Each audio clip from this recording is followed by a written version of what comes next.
Assalomu alaykum, hurmatli talabalar. Bugun sizlar bilan gistologiya va embriologiya fanidan navbatdagi ma'ruzamizni ko'rib chiqamiz. Bugungi ma'ruzamizning mavzusi provizor a'zolarning shakllanishi. Provizor a'zolarning ta'rifi va ahamiyati. Provizor a'zolar bu embrion va homilaning rivojlanishi davomida ma'lum bir davrga xizmat qiladigan va tug'ilgandan so'ng o'z vazifasini yo'qotadigan yoki regressiyaga uchraydigan vaqtinchalik organlar hisoblanadi. Ular homilaning omon qolishi va to'g'ri rivojlanishi uchun zarur bo'lgan funksiyalarni bajaradi. Masalan, oziq moddalari bilan ta'minlash, chiqindilarni olib tashlash va himoya qilish. Bu a'zolar to'liq shakllangan organlar o'z vazifasini bajara olmagunicha homilaning fiziologik ehtiyojini qondirib turadi. Provizor a'zolarning ahamiyatini tushunish embrionologiya va reproduktiv tibbiyotda juda muhim hisoblanadi. Ular o'ziga xos mexanizmlar orqali homila rivojlanishining murakkab jarayonlarini boshqarib beradi. Keling, provizor a'zolarning turlari haqida gaplashib o'tamiz. Demak, bular vaqtinchalik a'zolar deb aytdik. Bularga kiradi yo'ldosh, ya'ni platsenta. Bu homila va ona organizmi o'rtasida ozuqa moddalari, kislorod va chiqindilar almashinuvini ta'minlovchi eng muhim provizor organ hisoblanadi. U shuningdek homiladorlikni saqlab qolish uchun gormonlar ishlab chiqaradi. Kindik ichakchasi, ya'ni umbilical cord homilani yo'ldoshga bog'laydigan tuzilma bo'lib, unda ikkita arteriya va bitta vena qon tomiri mavjud. Ular orqali qon aylanishi va modda almashinuvi sodir bo'ladi. Homila pufagi yoki amnion parda. Bu homilani o'rab turadigan membrana bo'lib, ichida amnion suyuqligi mavjud. Bu suyuqlik homilani tashqi ta'sirdan himoya qiladi. Uning harakatlanishi, o'sishi uchun qulay muhit yaratadi. Keyingisi sariq xaltasi. Bu erta embrion bosqichlarida qon hujayralarini ishlab chiqish va oziqa moddalari bilan ta'minlashga xizmat qiladi. Keyinchalik uning funksiyasi boshqa a'zolarga o'tadi. Demak, bu a'zolar har biri homilaning rivojlanishini o'ziga xos va muhim rol o'ynaydi.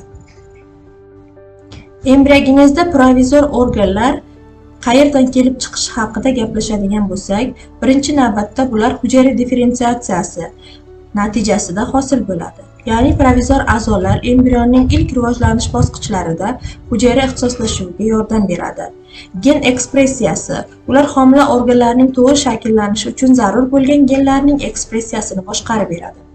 Ozuqa moddalar almashinuvi yo'ldosh va kindik ichakchasidan orqali ozuqa moddalari va kislorod homilaga yetkaziladi. Chiqindilar esa chiqarib yuboriladi. Va nihoyat himoya funksiyasi. Amnion suyuqlik homilani tashqi mexanik shikastlanishdan himoya qiladi. Bu murakkab jarayonlar natijasida homila sog'lom rivojlanadi va tug'ilishga tayyor bo'ladi. Homiladorlik davrida provizor a'zolarning funksiyasi birinchi navbatda oziqa moddalari bilan ta'minlash, nafas olish funksiyasi, qo'llab-quvvatlash funksiyasi, chiqindilarni chiqarish funksiyasi kabi muhim funksiyalari mavjud. Provizor a'zolar homiladorlik davomida homila hayotini ta'minlashda ajralmas hisoblanadi. Ularning har bir funksiyasi tug'ilmagan chaqaloqning omon qolishi va sog'lom o'sishi uchun juda muhim hisoblanadi.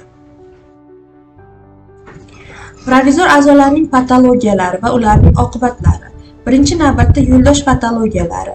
Platsenta previa, ya'ni yo'ldosh bachadon bo'ynini to'liq yoki qisman qoplab turishi hisobiga platsenta abrupsiyasi hosil bo'ladi. U yo'ldoshni muddatdan oldin bachadon devoridan ajralishiga olib keladi. Keyingisi kindik ichakchasining anomaliyalari. Masalan, tugullar hosil bo'lishi. Bu kindik ichakchasida tugullar paydo bo'lishi qon oqimini cheklaydi. Keyingisi prolaps. Kindik ichakchasining homila boshi yoki oyog'idan oldin tug'ilish kanaliga tushib qolishi xavfli oqibatlarga olib keladi. Amnion suyuqlik muammolari. Masalan, oligohidramniyoz, ya'ni amniotik suyuqlik miqdorining normaga nisbatan kamayishi. Poligidramniyoz bu amnion suyuqligini miqdorini normaga nisbatan ortishi. Bu patologiyalar homila rivojlanishiga jiddiy ta'sir ko'rsatishi va tug'ilish natijalarini yomonlashtirishi mumkin. Provizor a'zolarni aniqlash uchun diagnostik usullardan ultratovush, amniosintez, homila yurak urishini monitoring qilish, xorion biopsiyasi kabi zamonaviy usullar qo'llaniladi. Ultratovush usuli yordamida homila va provizor a'zolarning o'lchamini, joylashishini va tuzilishini baholash uchun keng qo'llaniladigan usul hisoblanadi. Bu homiladorlik davrida muntazam tekshiruv o'tkazish natijasida aniq bo'ladi. Amniosintez usuli. Bunda amniotik suyuqlikdan namuna olish orqali genetik buzilishlar yoki infeksiyalarni aniqlash mumkin. Bu invaziv usul bo'lib, faqat zarur hollardagina qo'llaniladi. Keyingisi homila yurak urishini monitoring qilish. Homila yurak urishi tezligini kuzatish orqali uning umumiy holatini va stress darajasini baholash mumkin. To'rtinchisi xorion biopsiyasi. Bunda platsenta to'qimasidan namuna olish orqali genetik kasalliklarni aniqlash mumkin. Odatda homiladorlikning 10-13 haftalarida o'tkaziladi. Bu diagnostika usullari provizor a'zolarning sog'lig'ini baholash va ehtimoliy muammolarni erta aniqlash imkonini beradi. Davolash strategiyalari provizor a'zolarning buzilishlari uchun birinchidan monitoring va kuzatuv, dori-darmon terapiyasi, invaziv aralashuvlar kabi usullarni o'z ichiga oladi. Kuzatuvda ba'zi holda, masalan, yengil oligogidramniyozda shifokorlar vaziyatni muntazam kuzatishlarini tanlashi mumkin. Dori-darmon terapiyasiga keladigan bo'lsak, infeksiyalar yoki yallig'lanish jarayonlarini davolash uchun antibiotiklar yoki yallig'lanishga qarshi dorilar qo'llanilishi mumkin. Invaziv aralashuv ba'zi hollarda, masalan, kindik ichakchasining o'ta jiddiy tugunlari yoki platsenta abrupsiyasida shoshilinch tug'ilishga chaqirish yoki jarroh aralashuvi zarur bo'lishi mumkin. Davolash strategiyasi patologiyaning turli va og'irligiga, shuningdek, homilaning gestatsion yoshiga qarab aniqlanadi. Har bir holat individual yondashuvni talab qiladi. Yo'ldosh shakllanishida dastlabki a'zolarning roli.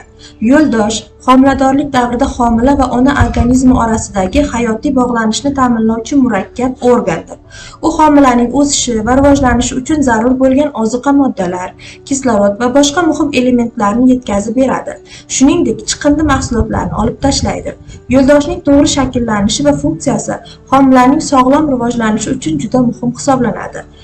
Ushbu taqdimotda biz yo'ldoshning shakllanishida ishtirok etadigan dastlabki a'zolar va ularning o'ziga xos rollarini batafsil ko'rib chiqamiz. Navbatdagi taqdimotimizda yo'ldosh tuzilishi va funksiyasini, dastlabki a'zolarning ahamiyati, shakllanish bosqichlari haqida aytib o'tamiz. Trofoblastlar. Bular oziq hujayralari hisoblanadi. Ular urug'langan tuxum hujayrasi bachadon devoriga birikishidan keyin trofoblast shakllana boshlaydi.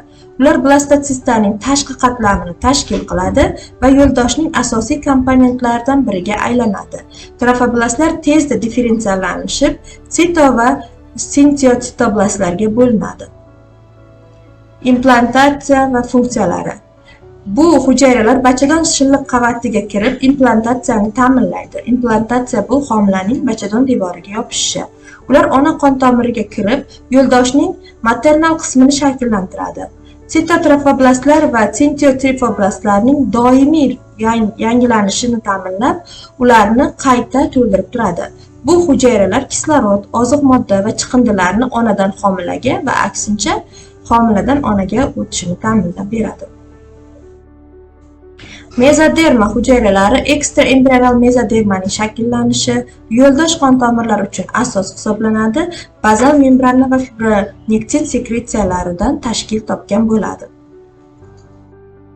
Asosiy qon tomirlariga angiogenez va vaskulogenez jarayonini olishimiz mumkin. Umbikulyar arteriya va vena qon tomirlari maternal va fetal qon aylanishlarini misol qilib olishimiz mumkin. Allantois. Bu qon tomirlarining shakllanishi. Allantois yo'ldoshning qon tomirlari rivojlanishida muhim rol o'ynaydi. Uning devorida kindik arteriyalari va venasi shakllanadi. Bu tomirlar kindik shnuri orqali homila yo'l va yo'ldosh o'rtasida qonni tashiydi. Shu bilan kislorod va oziqa moddani almashinishini ta'minlab beradi. Sidik pufagning dastlabki shakli allantois embrional rivojlanishning dastlabki bosqichlarida paydo bo'ladigan divertikul bo'lib, sidik pufagning dastlabki shakli hisoblanadi. U embrionning orqa ichagidan o'sib chiqadi va vaqtincha chiqindi mahsulotlarini yig'ish funksiyasini bajarib turadi. Amnion suyuqligi. Bu membrana homilani o'rab turgan amniotik suyuqlikni ishlab chiqaradi. Suyuqlik asosan homila siydigi va amniotik membranadan ajraladigan suyuqlikdan iborat bo'ladi va homilaning normal rivojlanishi uchun ta'minlaydi.